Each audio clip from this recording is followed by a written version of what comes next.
brought you by Silver Pumps and Motors. Top quality और consistent performance के लिए सिर्फ सिल्वर पंप्स नाम याद रखना। రేపే హైదరాబాద్ జిల్లా స్థానిక సంస్థల ఎమ్మెల్సీ ఎన్నికలు జరగబోతున్నాయి. ఇందుకోసం అధికారులు ఏర్పాట్లు పూర్తి చేశారు. ఉదయం 8 గంటల నుంచి సాయంత్రం 4 గంటల వరకు పోలింగ్ జరగనుంది. జీహెచ్ఎంసీ ప్రధాన కార్యాలయంలోనే పోలింగ్ కౌంటింగ్ జరగనున్నాయి. పోలింగ్ కోసం 2 కేంద్రాలు ఏర్పాటు చేశారు. కార్పొరేటర్ల కోసం 1, ఎక్స్ అఫీషియో సభ్యులకు మరొక కేంద్రాన్ని ఏర్పాటు చేశారు. ఈ ఎన్నికలకు సంబంధించిన ఓట్ల లెక్కింపు ఈ నెల 25న జరగనుంది. ఈ ఎన్నికల్లో మొత్తం ఓటర్ల సంఖ్య 112. వీరిలో కార్పొరేటర్లు 81, ఎక్స్ అఫీషియో సభ్యులు 31 మంది ఉన్నారు. ఎంఐఎంకు 41 కార్పొరేటర్లు, 9 ఎక్స్ అఫీషియో సభ్యుల బలం ఉంది. ఇక బీజేపీకి 18 కార్పొరేటర్లు, 6 ఎక్స్ అఫీషియో సభ్యుల సంఖ్య బలం ఉంది. కాంగ్రెస్ నుంచి 7 కార్పొరేటర్లు, మరో 7 ఎక్స్ అఫీషియో సభ్యులుండగా బీఆర్ఎస్ నుంచి 15 మంది కార్పొరేటర్లు, 9 ఎక్స్ అఫీషియో సభ్యులు ఉన్నారు. గత 22 ఏళ్లుగా ఏకగ్రీవం అయిపోతున్న హైదరాబాద్ జిల్లా ఎమ్మెల్సీ ఎన్నికలను ఈసారి బీజేపీ రసవత్తరంగా మార్చేసింది.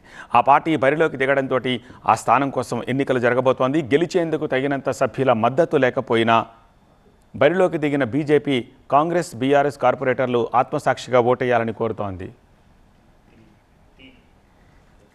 హైదరాబాద్ ఎమ్మెల్సీ ఎన్నికల్లో బీజేపీ వ్యవహరిస్తోన్న తీరుపై మంత్రి పొన్నం ఆగ్రహం వ్యక్తం చేశారు. హిందుత్వం పేరుతోటి బీజేపీ రెచ్చగొడుతోందని మండిపడ్డారు.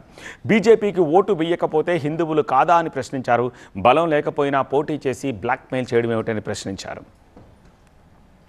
కాంగ్రెస్ పార్టీ కార్పొరేటర్లు, టీఆర్ఎస్ పార్టీ కార్పొరేటర్ల ఇండ్ల ముందట హిందుత్వవాద బ్యానర్లు కడితే రెచ్చగొట్టి ప్రభావితం చేసేటువంటి ప్రయత్నం చేస్తూ ఉన్నారు. పుట్టుకతో హిందూ, భారతీయ జనతా పార్టీకి ఓటు వేయకపోతే హిందూ కాదా?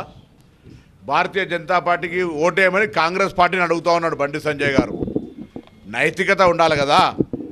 రాజకీయంగా unlimited rural body or legislation ఎన్నికల్లో అన్ని రాజకీయ పార్టీలు పోటీ చేస్తే ఓట్ల సంఖ్య ఎక్కువ. కానీ హైదరాబాద్ ఎమ్మెల్సీ స్థానిక సంస్థల ఎన్నికలకు మొత్తం ఓట్లే 112. ఆ 112 ఓట్లల్లో బీఆర్ఎస్కి 24, బీజేపీకి 24 మొత్తం కలిస్తే కూడా వాళ్ళ మెజారిటీ రాదు. 50 ఎంఐఎం ఉన్నాయి, కాంగ్రెస్ 14 ఉన్నాయి. ఈ విధంగా ఉన్నటువంటి ఓటింగ్ ప్యాటర్న్లా 50 ఓట్ల అబ్సల్యూట్ మెజార్టీతో ఉన్నటువంటి ఎంఐఎం గెలుస్తుంటే 24 ఓట్లున్న బీజేపీ పోటీ చేస్తూ హిందువులైన వాళ్ళు ఓట్లు వేయాలని రెచ్చగొడితే ఏమర్థం ఉన్నది ఇందులో?